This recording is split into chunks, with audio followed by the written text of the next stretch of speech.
Willow Creek, the exclusive country club. Willow Creek Country Club was a playground for the wealthy, old money, CEOs, politicians, and celebrities.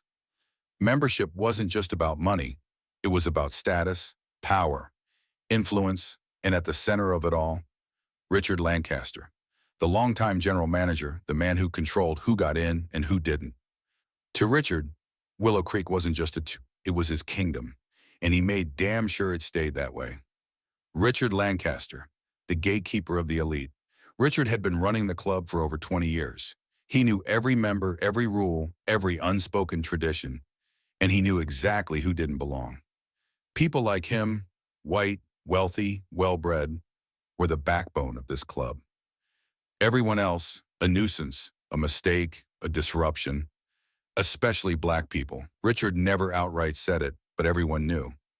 If you were black and tried to step into Willow Creek, you'd get the Richard Lancaster special, a slow, humiliating dismissal.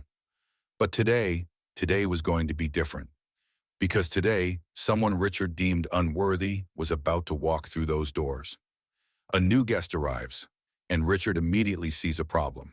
It started as a normal afternoon. Richard stood by the front desk, sipping a whiskey, scanning the room like a king surveying his land. Then the door opened, and in walked a black man, tall, confident, well-dressed, a presence that demanded attention. Richard's jaw clenched. He didn't recognize him, which meant only one thing: he wasn't a member. And that meant he had no business being here. But before Richard could step in, someone else walked in right behind him. Bradley Montgomery, old money, born into wealth, one of the most elite members of Willow Creek. And suddenly yeah, Richard had a choice to make. Who deserved his attention first? It wasn't even a question. Privilege on display. Richard rolls out the red carpet. Richard's face lit up as he strode past the black man without so much as a glance. "Mr. Montgomery, what a pleasure, sir." He extended his hand, ignoring the other guest entirely. Bradley chuckled, shaking Richard's hand. Richard, good to see you. I trust the Scotch selection is still up to par." Richard laughed heartily. "Only the best for you, sir." Meanwhile, the black man stood patiently watching the interaction. Not in anger, not in frustration, just waiting. Richard finally turned to him, his entire demeanor shifting. The warmth disappeared. The fake smile faded. Now he looked down at him like an unwanted guest at a private party. The first dismissal and the first mistake. Richard cleared his throat, crossing his arms. "Can I help you?" The black man met his gaze, unfazed. "I have a reservation under Williams." Richard's eyebrows lifted slightly. Williams? That didn't sound like an elite family name. Definitely not someone from the usual circles. Richard's instincts kicked in immediately.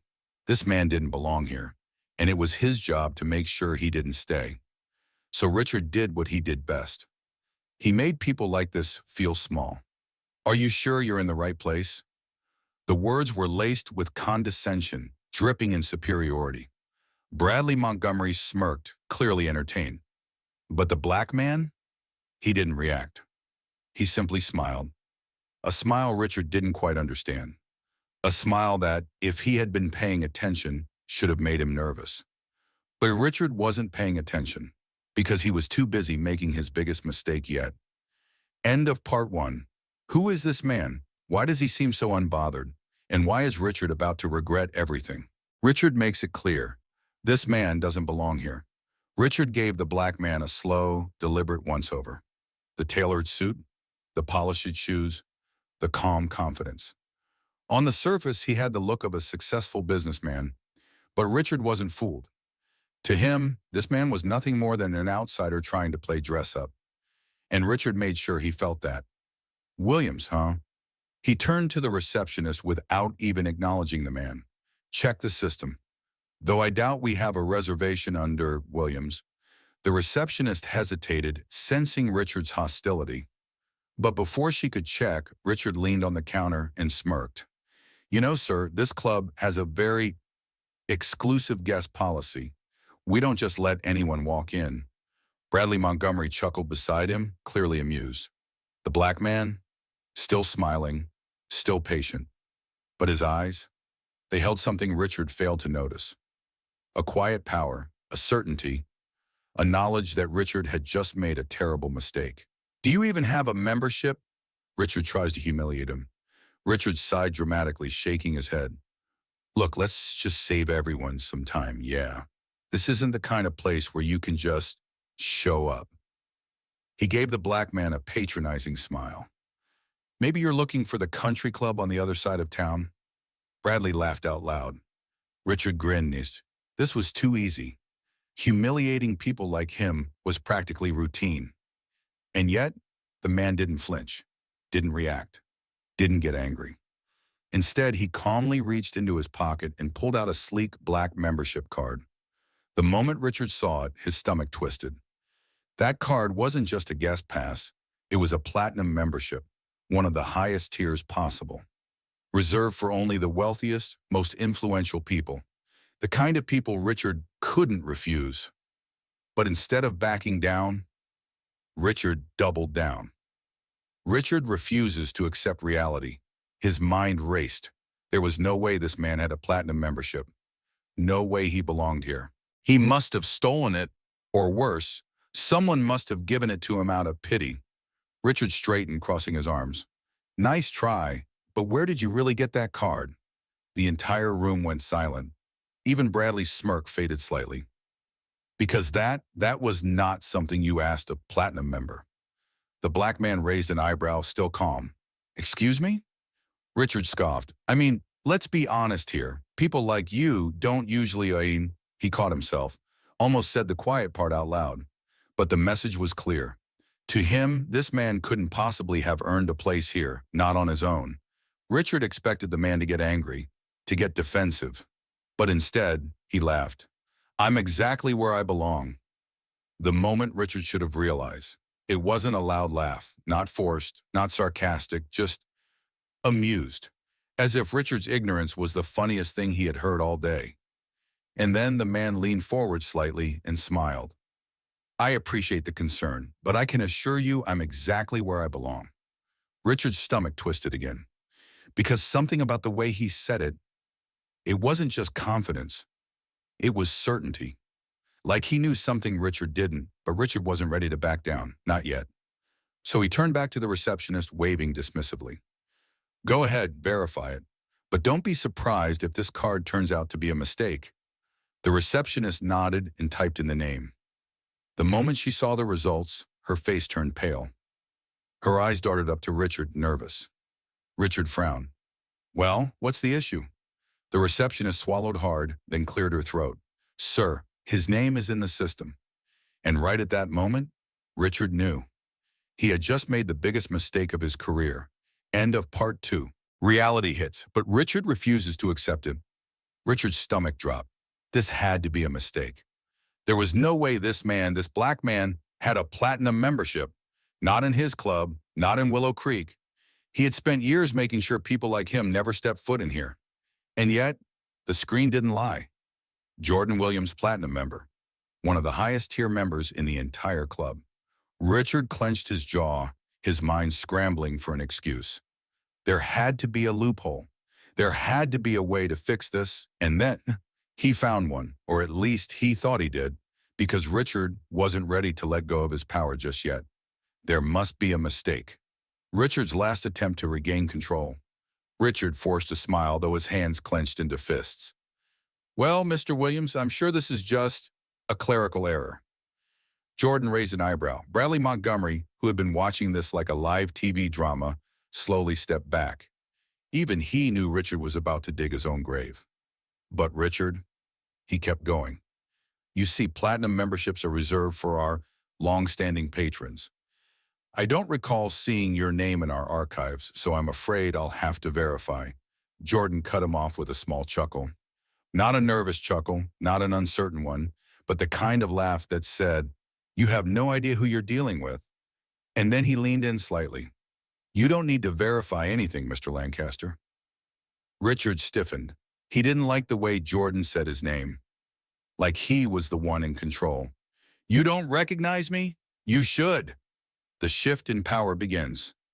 Jordan reached into his pocket and pulled out his phone, tapped a few buttons, turned the screen toward Richard, and that's when everything changed. On the screen was a photo of Willow Creek's board of directors, and in that photo, standing front and center, was Jordan Williams. Richard's face went pale. He tried to speak, but no words came out, because now there was no denying it. Jordan Williams wasn't just a platinum member, he was on the board. He helped run this club. He was technically Richard's boss, and Richard had just spent the last 10 minutes humiliating him, demeaning him, treating him like he was nothing. But in reality, Jordan was the most powerful man in this room, and he knew it. Richard tries to backtrack, but it's too late. Silence filled the lobby. Everyone was staring. Even Bradley Montgomery looked like he wanted to teleport out of there. Richard's mind raced. How the hell did he not know this? How did he miss this? How could he have been so stupid? But instead of admitting defeat, he did what men like him always did. He lied. "Mr. Williams," Richard suddenly said, plastering on a fake smile. Of course I recognize you. I was just testing our staff to ensure they're doing their jobs properly." Jordan stared at him, unblinking, unmoving. His smile never wavered. But his eyes? They saw right through the bullshit. Richard knew he was caught.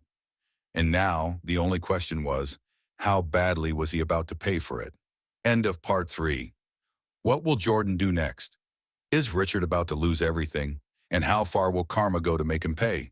Richard realizes he's screwed, but he won't go down quietly. Richard's mind was spinning. He had spent years controlling Willow Creek, deciding who was worthy and who wasn't. And now, he had just humiliated a man who could destroy him with a single phone call. But men like Richard didn't just surrender. They manipulated, they lied. They clawed their way out, and that's exactly what he tried to do. "Mr. Williams," he blurted out, voice shaking with fake enthusiasm. "This is all just a misunderstanding. If I had known who you were—" Jordan raised a hand. The movement was small, subtle. But it shut Richard up instantly. Because the way Jordan looked at him, it wasn't with anger. It wasn't even with amusement. It was with complete and utter indifference. Like he wasn't even worth getting mad over. A misunderstanding or just who you really are?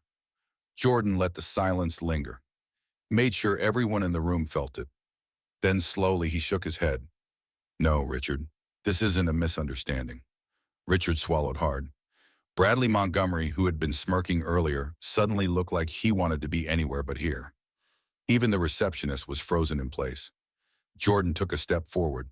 Not aggressive, not threatening, just controlled. "See, I've been coming to this club for months now, watching, observing, and I've noticed something interesting." He tilted his head slightly. "Tell me, Richard, do you treat all new members this way?" Richard's jaw clenched. He knew exactly what Jordan was saying, but if he admitted it, it was over. His career, his position, his entire life. So he did what cowards do. He lied. "Of course not. I was simply following protocol."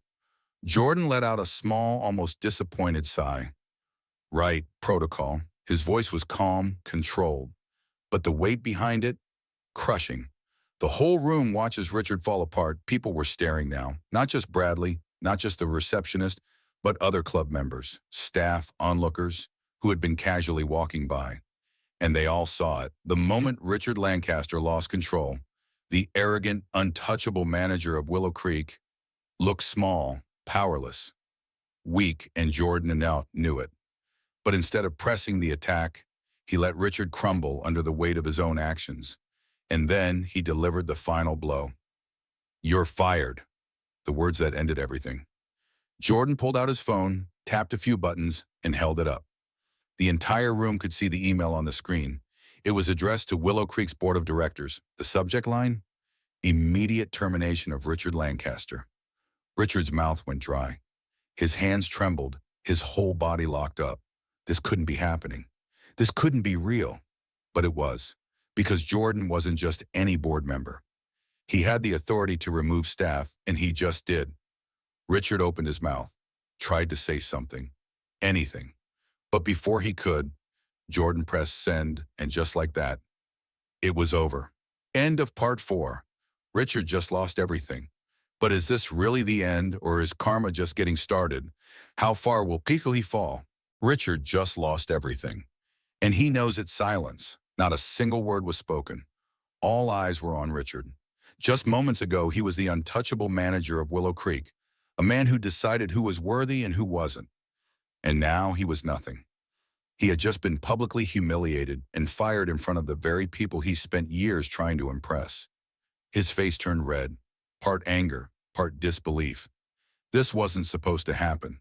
People like him didn't lose, not to men like Jordan, not to a black man. But here he was, stripped of everything, and there was nothing he could do about it. Richard tries to fight back, but it's too late. Richard clenched his fists, taking a deep breath. His pride wouldn't let him just walk away. So he did what desperate men do. He fought back. "You can't do this. I built this club. I made Willow Creek what it is." Jordan didn't even flinch. He simply raised an eyebrow, calm as ever. "You built this club?" He shook his head. "No, Richard. You didn't build anything. You just kept people out." Richard's breath caught in his throat, because deep down, he knew it was true. Jordan took a step closer, lowering his voice just enough for only Richard to hear. "And now you're the one being kept out." The words hit like a punch to the gut. And for the first time, Richard realized this was really happening. His time was up. The final humiliation. Richard is escorted out like a common nobody. A pair of security guards stepped forward and while Richard turned, his heart pounding. You're not seriously going to drag me out of here?" One of the guards shrugged. "You don't work here anymore." The other smirked. "Guests need an invitation to stay." It was the exact kind of thing Richard used to say to keep black guests out, and now it was being thrown back in his face. He opened his mouth to argue, to demand respect, but no one was listening anymore. No one cared. So with his head down and his pride shattered, Richard was escorted out of Willow Creek, not as the powerful gatekeeper, not as the man who controlled everything, but as a disgraced, pathetic failure. And just as the doors shut behind him, he heard laughter, people laughing at him. And worst of all, Jordan wasn't even one of them, because Jordan didn't need to laugh. He had already won. End of part 5. Richard just lost his job, but how much more will he lose? Can he find a way back? Or is this just the beginning of his ruin? And what will happen to Willow Creek now that Jordan is in charge? Richard Lancaster, a man with nothing left. For the first time in over 20 years, Richard Lancaster had no job, no power, no status. He stood outside Willow Creek, staring at the heavy doors that had just been slammed in his face. The same doors he had once used to keep people like Jordan out. Now he was the one who didn't belong. And the worst part? Everyone saw it. Members who once shook his hand, staff who once obeyed his every order, none of them cared. None of them looked at him with sympathy. Because to them, Richard Lancaster was no longer important. He was just another forgotten man. Richard tries to rebuild, but nobody wants him. Richard still had his pride, though. He wasn't going to let some outsider ruin his life. He just needed a new job, a new opportunity. He still had connections, didn't he? Surely someone would help him. Right? Wrong.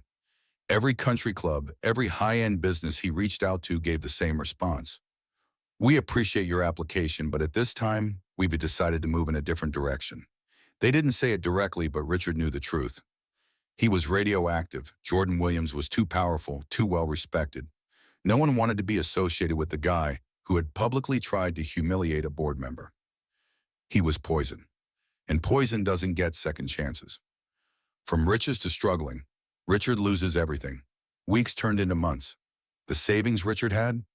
Gone. The expensive apartment? He couldn't afford the rent anymore. The luxury car? Repossessed. Little by little, everything he had built his life around, money, status, power, was slipping through his fingers. And the worst part? He wasn't even important enough to make headlines. No one cared that Richard Lancaster was losing everything. Because Richard Lancaster was a nobody now. The lowest point, Richard faces his biggest humiliation yet. One night, Richard found himself standing outside a charity event. It was a gala, a networking opportunity, a chance to find someone, anyone who could help him. So he put on his best suit, though it no longer fit as well as it used to, and walked inside. He was going to charm his way back into society. But then, he saw him, Jordan Williams, surrounded by some of the most influential people in the city, laughing, shaking hands, commanding the room. And when their eyes met, Jordan didn't smirk, didn't gloat. He just looked at Richard and turned away, as if he wasn't even worth acknowledging. That was the moment it hit Richard. Jordan had already won. He wasn't fighting Richard, he was ignoring him. Because Richard Lancaster didn't matter anymore. End of part 6. Richard has lost everything, but how much lower can he fall? Is this really the end, or is karma still waiting to deliver its final blow? And what happens next for Jordan? Richard has nothing left, but his pride won't let him admit it. Richard had lost his job, his money, his home, his reputation. But there was still one thing keeping him going: his anger, his hate, his refusal to believe that this was his life now. Because in Richard's mind, he wasn't the problem. It was Jordan. It was society. It was everyone else. They had turned their backs on him. They were to blame, and that belief, it made him dangerous. The final straw. Richard hits rock bottom. One night, Richard found himself in a part of town he never thought he'd step foot in, the kind of place he used to look down on, the kind of place where people like him didn't belong. Except now, he was one of them, sleeping in shelters, eating in soup kitchens, avoiding the stares of the same kind of people he once called low class. He had become everything he used to despise. But the real humiliation? It came the night he found himself in a food line, and the person serving the meals was Jordan Williams, face to face with the man he tried to destroy. Richard froze. Jordan stood behind the serving table, ladling soup into bowls, dressed in a sharp but simple suit. He looked good. He looked powerful. And when their eyes met, Richard expected something, maybe a smirk, maybe a look of satisfaction, maybe some mocking words. But Jordan, he barely reacted at all. He just looked at Richard like he was another face in the crowd, because that's all he was now, just another man with nothing. Jordan handed him a bowl of soup, his face unreadable, and then in a voice calm and steady, he said, "I told you, Richard." Richard's stomach twisted, because he knew what was coming next. The same words he had once said to Jordan all those months ago. Some places just aren't meant for people like you. And with that, Jordan turned away. No gloating, no satisfaction, just indifference.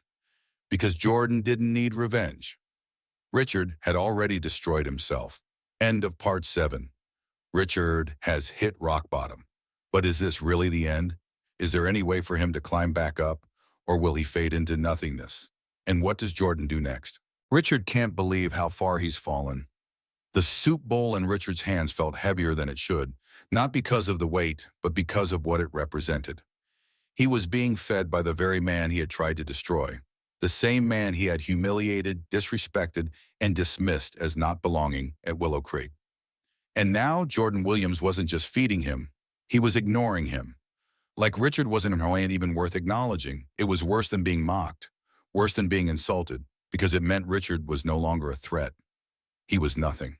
Richard snaps and makes a huge mistake. Something inside Richard cracked. He couldn't take it, couldn't accept that this was how things had turned out. So like a cornered animal, he lashed out. His voice, once full of power and authority, now sounded desperate and hollow. "This is your fault," he spat, glaring at Jordan. Some of the other volunteers turned to look, startled by the outburst. Jordan, however, he didn't even flinch, didn't react at all, just kept serving food, moving down the line. Like Richard's presence was no more significant than a passing breeze. And that infuriated him. Richard tries to start a scene, but no one cares. Richard's hands shook as he gripped the soup bowl. He wanted to throw it, make a scene, demand respect. He looked around, needing someone to take his side. But the other people in line, they weren't looking at Jordan like he was the villain. They were looking at Richard with disgust, with pity, like he was the problem. Because he was. Richard had spent his life believing he was above everyone else. Now he was just a bitter, broken man yelling in a soup line, and no one cared. Because he was no longer important. Jordan says the last words Richard will ever hear from him. And Jordan finally looked at him, not with anger, not with amusement, just indifference. And in the calmest voice, he said, "Eat your soup, Richard." Then just like that, he turned away. Not another glance, not another word, because Richard wasn't worth it. And he never would be again. End of part 8. This is it. The final moments of Richard Lancaster. Will he fade into nothingness, or will karma have one last surprise? And what will happen to Jordan next? Richard is in prison, and this is true. Hell, the cell doors slammed shut. The cold metal bars locked Richard in. Once he was the powerful gatekeeper of Willow Creek. Now he was just another prisoner. And the worst part? He knew he wasn't getting out anytime soon. Years, that was his sentence. But deep down, Richard knew. He might never make it out alive. Richard is no longer the boss. Now he's just a target. Prison didn't care about his past. No one gave a damn that he used to be the powerful manager of an elite country club. In here, he was nothing, and everyone knew exactly who he was. Richard Lancaster, the racist, the man who abused his power, the man who destroyed countless lives. And now he was locked up with the same kind of people he tried to keep out of Willow Creek. He had no protection, no friends. He was completely alone. And it didn't take long for him to realize. He was a marked man. Karma hits faster than he expected. The first day, he got threatened. The second day, someone poured dirty mop water on his bed.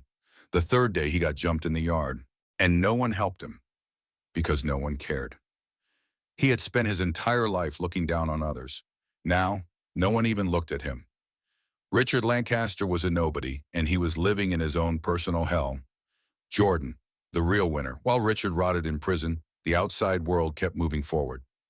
Under Jordan's leadership, Willow Creek became more successful than ever.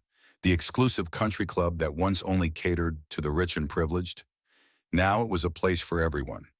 Black, white, Hispanic, Asian, it didn't matter. And for the first time in history, Willow Creek broke its record for highest profits. No racism, no exclusivity, just fairness and respect. And Jordan Williams, the man Richard tried to destroy, was at the top. And the best part? He never even had to get revenge, because karma did it for him. The final realization: justice has been served. Richard Lancaster once thought he was untouchable. He thought men like Jordan didn't deserve to stand on the same level as him. But he was wrong, and karma never forgets. He lost everything: his money, his war, his respect, his freedom. And worst of all, his name no longer meant anything. Nobody remembered him. Nobody cared if he lived or died. And while he sat in a prison cell, fading into obscurity, Jordan Williams stood at the top, looking down at the man who once tried to crush him. And Jordan? He never even had to look back, because justice had already been served. This is the true power of karma, and this is the end that Richard deserved. The story ends here. Lessons learned: never underestimate others, never think power will protect you forever, and never forget, karma is always watching. Do you think Richard deserved this ending? Do you think karma went far enough? Comment below and let us know your thoughts.